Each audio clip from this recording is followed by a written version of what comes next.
Yo, what's up, guys? Andrew Rothermel coming back at you again. Today, I wanted to talk about weight loss, fat loss, preferably, right? Preferably fat loss. Um, and the two most important things to do when trying to lose weight or lose fat, body fat. Number one, I'll give it to you right away, is calories. As much as it annoys people to say or to hear, calories is king when it comes to weight manipulation, whether that's losing weight, gaining weight, or maintaining weight. Calories is 100% king. There's a famous study about a professor at, I forget what university it was, but he only ate Twinkies, I think it was, and he lost weight because he put himself in a caloric deficit. You can do the same thing with any kind of foods. Now, that's not preferable. It's not the best option to eat any kind of foods as long as you're in a caloric deficit. It will work, but that's definitely not the best route. The reason for that is your micronutrients and your overall health. If you're just eating Twinkies, you're missing out on a ton of vitamins and minerals that's going to help you feel good and your body to function properly. So calories is king. You need to find your maintenance level caloric intake. And if the maintenance level caloric intake is too low, you may need to spend a little bit of time building up the amount of calories that you have at maintenance. And that means actually eating more calories, which is counterintuitive to, losing weight and losing body fat. But you need to slowly increase the number of calories that you're eating in order to build up that base and build up that level of maintenance calories. So you just do this over time, week over week. You add a little bit of calories. So that does mean that you need to track your calories. Number one, you need to track your calories to find out what maintenance is.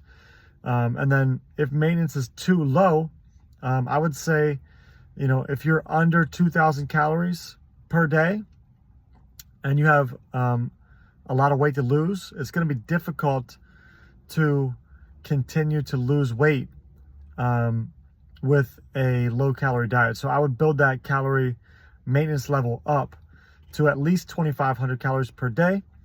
And the reason for that is it's going to require you to be to lose weight is going to require you to be in a 500 calorie deficit. So if you're only maintaining if your maintenance calorie intake, caloric intake is 2,000, and now you go down to 1,500, well, at some point you're going to probably need to do something to create more weight loss because you're going to plateau. And how much lower can you go below 1,500 calories? Not a whole lot. If you do one more cut to get down to 1,250, that's a very, very low calorie diet, especially for a male. Typically, males will have higher caloric intake than females.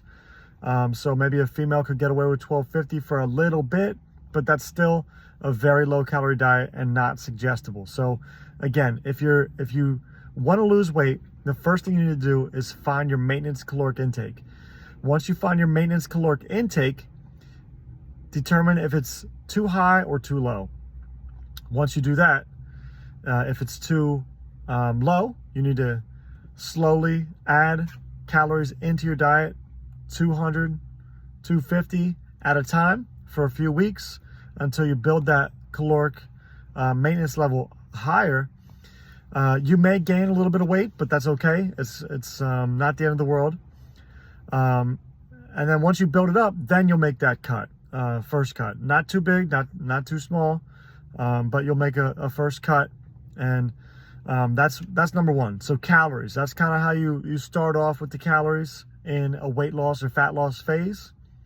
And then number two, although I did say you can eat whatever you want and lose weight as far as food goes, I also said it's not preferable. So number two is going to be protein intake. Number one, calories are king. And number two, protein is going to be the second most important thing that you look at. So it's funny because when you're gaining, it's kind of the opposite of what most people think. When you're gaining weight, like, you know, a lot of guys, if they're lifting weights and want to build muscle, protein is a go-to source, which is good. And it should be. But the funny thing is that when you're losing weight, it's more important to eat a higher protein diet than it is when you're trying to gain weight. The reason for that is when you're gaining weight, you're eating a caloric surplus. So you have a lot of calories, and you can maintain and build more. You can build muscle if you're eating a surplus of calories. You don't need as much protein because the carbohydrates kind of fuel that.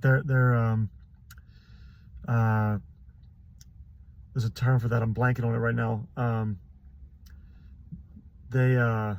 Anyway, I'm blanking on that term, but the carbohydrates are gonna save the muscle. There's a term for that.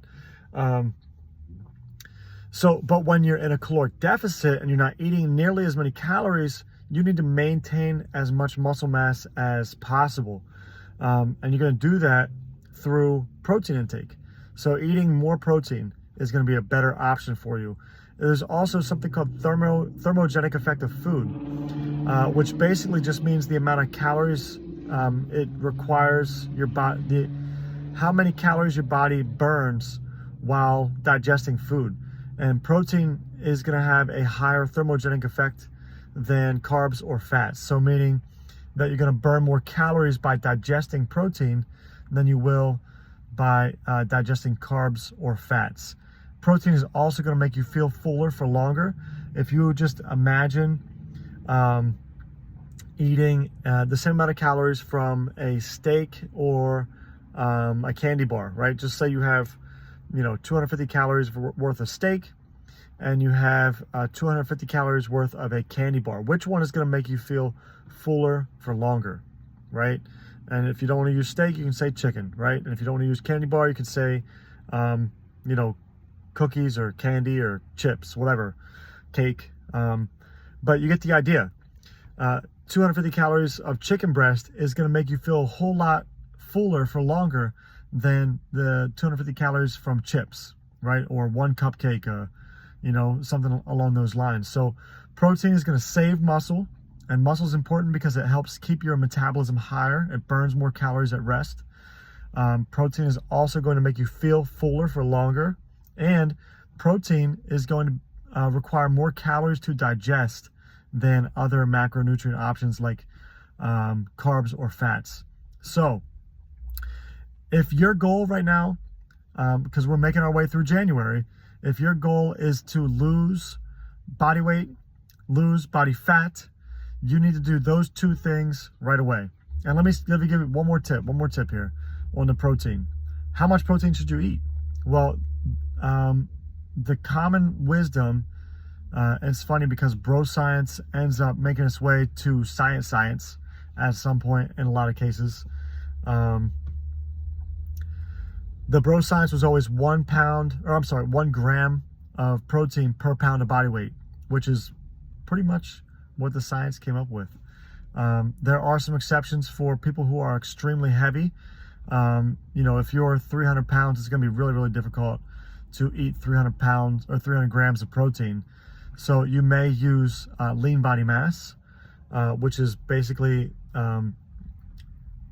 everything except for your fat mass. So you'd use your body fat percentage to find that out. And there's tons of calculators online you can use to determine your lean body mass. But in general, if you aim for 1 gram of protein per pound of body weight, you're going to be doing just fine. So find your caloric maintenance level. You're going to have to break down the macronutrients, protein, carbs, and fats. The protein is going to come first because it's most important.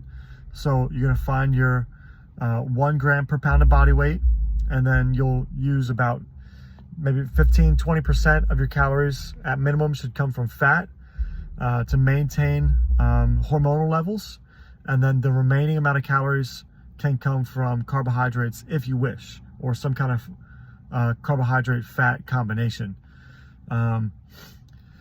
So again, guys, to wrap this up, for those of you who are starting and struggling or looking for some information on weight loss, it's the beginning of the year. It's a big thing for a lot of people, or whenever you find this video, because it'll be up probably forever. That's how you go about getting started with your weight loss and fat loss journey. Calories is king and protein is number 2. So I hope that helps, guys. Questions, feel free to reach out. I'm taking on clients, so you know, I'm happy to help and lead the way. You guys got to do the work, but sometimes it's helpful to have GPS, you know, so I can be a GPS. Talk to you soon, guys.